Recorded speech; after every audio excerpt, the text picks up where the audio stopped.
Arrange marriage भाग 10. न्यूयॉर्कच्या एअरपोर्टच्या त्या गजबजलेल्या टर्मिनसवर अद्वैत वेड्यासारखा धावत होता. त्याच्या अंगामध्ये असलेला कोट कुठेतरी निसटला होता. शर्ट पूर्णपणे घामानं ओला झाला होता आणि डोळ्यांमधून अश्रू थांबत नव्हते. आजूबाजूचे लोक त्याच्याकडे आश्चर्याने पाहत होते, पण अद्वैतच्या डोळ्यांसमोर फक्त आणि फक्त सोलापूरच्या हॉस्पिटलच्या लेबर रूमचा तो लाल दिवा फिरत होता. बाबांचे ते शेवटचे शब्द त्याच्या कानामध्ये एखाद्या वज्रासारखे आदळत होते. बाळाचा जीव आणि तिचा जीव धोक्यात आहे. अद्वैतने तिकीट काउंटरवर जाऊन अक्षरशः तिथल्या स्टाफसमोर हात जोडले.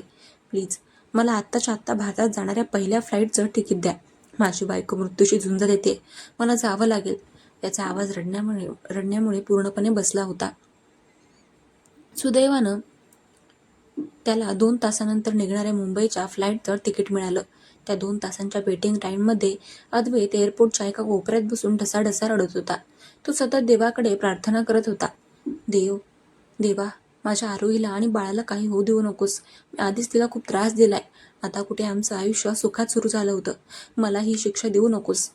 फ्लाईट हवेमध्ये झेपावली, पण अद्वैतचं मन आधीच सोलापूरला पोहोचलं होतं. त्या 14 तासांच्या प्रवासात अद्वैतने अन्नाचा एक कणही तोंडात टाकला नव्हता.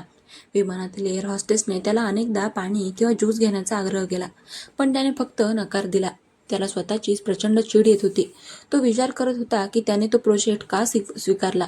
तो तिला सोडून इतक्या दूर का आला. ज्या मुलीने त्याच्या प्रत्येक सुखाचा विचार केला, तिच्या सर्वात कठीण प्रसंगात तो तिच्यासोबत नव्हता. हा विचार त्याला आतून पोखरत होता. विमानाची खिडकीबाहेर पाहत असताना त्याला त्यांचे ते जुने दिवस आठवत होते. त्यांचं ते भांडण, काचेचे तुकडे, तिने दाखवलेली डायरी आणि नंतर पुण्याच्या पावसात तिने घेतलेली ही गळाभेट. अद्वैतने मनाशी पक्का निश्चय केला होता की जर त्याच्या आरोहीला काही झालं तर तो स्वतःला कधीच माफ करणार नाही आणि तोही जिवंत राहणार नाही. फ्लाईट मुंबई एअरपोर्टवर लँड झाली तेव्हा भारतात सकाळचे 7 वाजले होते. अद्वैतने विमान थांबताच सर्वात आधी आपला फोन चालू केला. नेटवर्क येताच त्याने सुलभाताईंच्या नंबरवर फोन लावला.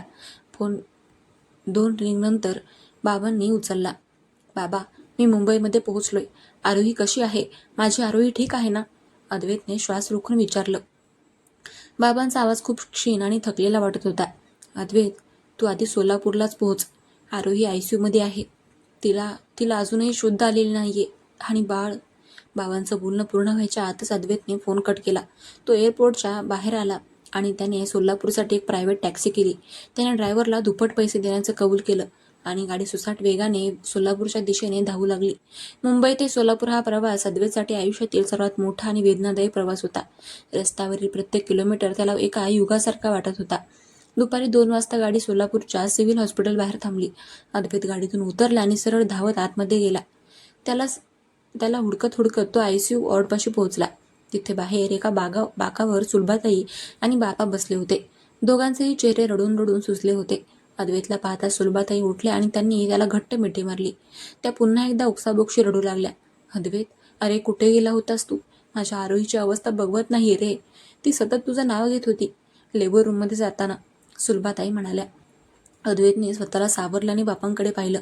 बाबा, बाळ कुठे आहे? बाळ ठीक आहे ना? अद्वैतने विचारलं. बाबांनी अद्वैतचा हात धरला आणि त्याला ICUच्या बाजूला असलेल्या NICU म्हणजेच नवजात बालकांच्या अतिदक्षता विभागाकडे घेऊन गेले. तिथल्या काचेच्या खिडकीतून बाबांनी आतमध्ये बोट दाखवलं. आतमध्ये एका छोट्या काचेच्या पेटीमध्ये अनेक नळ्या आणि मशीनच्या विळख्यात एक अत्यंत लहान, नाजूक बाळ झोपलं होतं. ते 7व्या महिन्यात जन्मलेलं प्रीमॅच्युअर बाळ होतं. अद्वैत, मुलगा झालाय तुला, पण तो खूप अशक्त आहे. त्याचे फुफ्फुस अजूनही पूर्णपणे विकसित झालेले नाहीयेत. डॉक्टर सांगतायत पुढचे 48 तास त्याच्यासाठी खूप महत्त्वाचे आहेत. बाबांनी जड आवाजात सांगितलं. अद्वैतने त्या काचेच्या पेटीकडे पाहिलं. त्या चिमुरड्या जीवाकडे पाहून त्याच्या काळजाचा तुकडाच पडला. तो त्याचा मुलगा होता, त्याच्या आणि आरोहीच्या प्रेमाचं प्रतीक. अद्वैत तिथून वळला आणि सरळ आरोहीच्या ICU वॉर्डकडे गेला. त्याने डॉक्टरांची परवानगी घेतली आणि तो आतमध्ये गेला. वॉर्डमध्ये पूर्णपणे शांतता होती. फक्त तिथे असलेल्या मॉनिटरचा बीप बीप असा मऊ आवाज येत होता. बेडवर आरोही डोळे बंद करून पडली होती. तिचा तो नेहमीचा टवटवीत चेहरा आज पूर्णपणे पांढरा पडला होता. तिच्या हाताला सलाईन लावलं होतं आणि नाकाला ऑक्सिजनची नळी लावली होती. अद्वैत तिच्या जवळ गेला आणि बेड शेजारी असलेल्या स्टूलवर बसला. त्याने हळूच तिचा थंड पडलेला हात आपल्या दोन्ही हातात घेतला. तो तिच्या हातावर आपले ओठ टेकवून ढसाढसा रडू लागला. आरोही, बघ मी आलोय. तुझा अद्वैत आलाय. डोळे उघड ना प्लीज. मला माहितीये तू माझ्यावर खूप रागवलेली आहेस. मी तुझ्यासोबत नव्हतो जेव्हा तुला माझी सर्वात जास्त गरज होती. पण मला सोडून जाऊ नकोस गं. आपल्या बाळाला तुझी गरज आहे. मला तुझी गरज आहे. तू नेहमी मला सांगायचीस ना की नातं विश्वासावर टिकतं. बघ, माझा तुझ्यावर पूर्ण विश्वास आहे की तू या संकटातून बाहेर येशील. प्लीज आरोही, डोळे उघड. अद्वैत तिच्या हातावर आपले अश्रू गाळत सतत बोलत होता. पण आरोहीच्या शरीरामध्ये कोणतीही हालचाल नव्हती. मॉनिटरवरील तिच्या हृदयाचे ठोके खूप संथ गतीने चालू होते. रात्र झाली. अद्वैतने ICU वॉर्ड सोडायला नकार दिला. डॉक्टरांनी त्याची अवस्था बघून त्याला तिथेच बसण्याची परवानगी दिली. रात्रीचे 2 वाजले होते. अद्वैतने आरोहीचा हात तसाच धरून ठेवला. थकव्यामुळे आणि मानसिक ताणामुळे त्याचे डोळे हळूच मिटू लागले होते. अचानक त्याला जाणवलं की त्याच्या हातामध्ये असलेल्या आरोहीच्या बोटांमध्ये एक हलकीशी हालचाल झाली. अद्वैत एका झटक्यात जागा झाला. त्याने आरोहीच्या चेहऱ्याकडे पाहिलं. तिच्या पापण्या हळुवारपणे हलत होत्या. तिने खूप कष्टाने आपले डोळे उघडले. समोर अद्वैतचा चेहरा पाहताच तिच्या कोरड्या ओठांवर एक अतिशय क्षीण हसू उमटलं. अद्वैत, तिने अत्यंत बारीक आवाजात त्याचं नाव घेतलं. हो आरोही, मीच आहे, तुझा अद्वैत. तू ठीक आहेस ना? जास्त बोलू नकोस, आराम कर. अद्वैतने तिचे डोळे पुसत म्हटलं. आपलं आपलं बाळ कुठे आहे? ते ठीक आहे ना? आरोहीने विचारलं. तिच्या डोळ्यांमध्ये एका आईची व्याकुळता स्पष्ट दिसत होती. अद्वैतने तिचे हात घट्ट धरले. बाळ ठीक आहे आरोही. आपला मुलगा खूप स्ट्रॉंग आहे, अगदी तुझ्यासारखा. तो शेजारच्या रूममध्ये डॉक्टरांच्या देखरेखीखाली आहे. तू लवकर बरी हो, मग आपण त्याला भेटायला जाऊ. अद्वैतने खोटं सांगितलं कारण त्याला आरोहीला कोणताही मानसिक ताण द्यायचा नव्हता. आरोहीने डोळे बंद केले आणि तिच्या गालावरून एक आनंदाचा अश्रू वाहून गेला. तिला पुन्हा एकदा झोप लागली. पण यावेळी तिची झोप शांत होती आणि मॉनिटरवरील तिच्या हृदयाचे ठोके आता नॉर्मल होऊ लागले होते. दुसऱ्या दिवशी सकाळी डॉक्टरांनी चेकअप केलं आणि त्यांनी सांगितलं की आरोही आता धोक्याबाहेर आहे. अद्वैतच्या जीवात जीव आला. पण खरी लढाई अजून संपली नव्हती. NICU मध्ये असलेल्या त्याच्या लहान मुलाची तब्येत अचानक बिघडू लागली होती. डॉक्टरांनी कडून काही इमर्जन्सी औषधं आणायला सांगितली. अद्वैत धावत हॉस्पिटल बाहेर पडला. पाऊस अजूनही हलका पडत होता.